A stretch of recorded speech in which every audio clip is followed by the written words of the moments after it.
जय गुरुपा, शुक्राना गुरुपा। ओम नमः शिवाय, शिवजी सदा सहाय। ओम नमः शिवाय, गुरुजी सदा सहाय। मेरा ये सत्संग ये है कि हम बहुत दिनों से 10 साल 15 साल पहले से सुबह 4 बजे मुझे आवाज़ दी जाती थी। गुरुपा नहीं पता चला मुझे क्या कैसे, मगर रोज़ 3:30 बजते बजते मेरे दरवाज़ा नॉक कर दी जाएगी। कभी तो घंटी बज जाएगा जैसे कोई फ़ोन आया हो, कभी एकदम से मेरा नाम लेके बुलाया जाता गेट खोलने के लिए। फिर मैं उठती और गेट खोलती, लगता कोई नहीं, फिर मैं सो जाती, मुझे पता नहीं चलता था। ये चीज़ कम से कम 10 साल से रेगुलर अब तक चलता आ रहा है। बीच में मैं 2024 में खाटू श्याम बाबा से मिलने गई थी। उस दौरान हमारे कज़न थी हमारे साथ में, उन्होंने हमें गुरुजी के बारे में बताया कि गुरुजी हैं, मगर मैंने चीज़ को ध्यान नहीं दिया, हमने इग्नोर कर दिया, क्योंकि हम खाटू श्याम जाते थे तो खाटू श्याम दिमाग में वही रहते थे। फिर हमने इग्नोर कर दिया।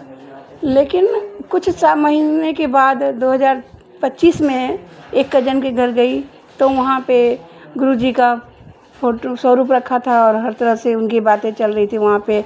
तो मुझे लगा कि क्या है, ज़रा मैं भी देखूं। फिर उन लोगों ने कहा कि बड़े मंदिर है वहाँ पे, तो बहुत अच्छा रहता है ऐसे वैसे। तो मैं एक जाने के शौकिया तौर पे मैं गई बड़े मंदिर। 2 बार गई, लेकिन दोनों बार जाने के बाद मैंने उस चीज़ को उतना मान्य नहीं दिया जितना देना चाहिए था। मगर गुरुपा को तो हमें महसूस कराना था, वो सालों से ही महसूस करवाना चाह रहे थे, बट मैं नहीं समझ पाई थी। मैं नादान, मुझे नहीं पता। मेरी उम्र है 60+ और मैं दिल्ली में हूँ। मेरा नाम सीमा है, सीमा तिवारी। तो संगत जी, मैं इस चीज़ को नहीं फिर ध्यान दी। तो मेरे बेटे को पता नहीं क्या किस वजह से थोड़ी दिक्कत आ गई बहुत सारी, तो मैं गुरुपा से प्रार्थना करने लगी। तो मैं अब परेशान हो गई, गुरुपा कुछ करो, गुरुपा कुछ करो, गुरुजी मेहरबानी करो, कृपा करो, गुरुजी शुक्राना। मतलब गुरुजी के लिए एक ही बेटा है मेरा, 17 साल बाद हुआ है। तो मैं बहुत परेशान हो गई। और बेटा फ़ोन पे बात कर रहा है, कह रहा है मम्मी मैं ठीक हूँ, मुझे कोई दिक्कत नहीं हुई है और आप ठीक रहना, मैं ठीक हूँ। और मेरी तो रियल में मुझे थोड़ी राहत मिली, मेरी ज़िंदगी सच में बदल गई। और फिर मैं उस दिन से गुरुपा पे पूरा भरोसा करने लगी और मैं उस दिन से उनको अपना पिता मान ली। और मेरे गुरुपा ने बहुत आराम से जैसे भी हुआ, गुरुपा ने मेरे बेटे को मेरे सामने ला के खड़ा कर दिया। आज मैं बेटे के साथ हूँ। तो शुक्राना Gurupa, thank you Gurupa, love you Gurupa. मेरे बेटा को जैसे मेरे सामने ला के खड़ा किया, उसी तरह हर माँ के बच्चे उसके सामने खड़ा हो। लव यू गुरुपा, जय गुरुपा, थैंक यू गुरुपा। ये पहला सत्संग है, मैं शायद बोल नहीं पा रही हूँ, घबरा ही रही हूँ, इसलिए संगत जी हमें क्षमा करेंगे। ओम नमः शिवाय, शिव जी सदा सहाय। ओम नमः शिवाय, गुरु जी सदा सहाय। मेरा दूसरा सत्संग है गुरुपा।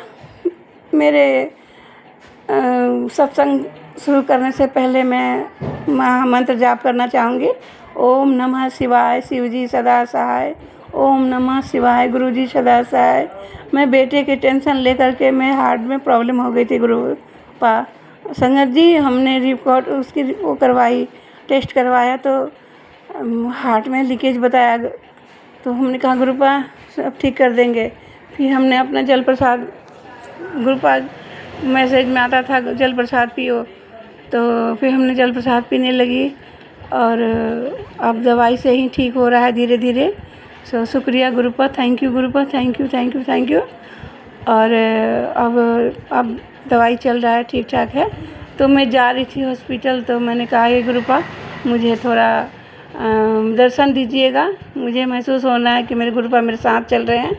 तो मैं जाते रास्ते में एक नीले रंग का तितली मेरे आगे से होके आगे निकल के चली गई, तो मैंने बहुत खुश हुई। जय गुरु जी, शुक्राना गुरुपा।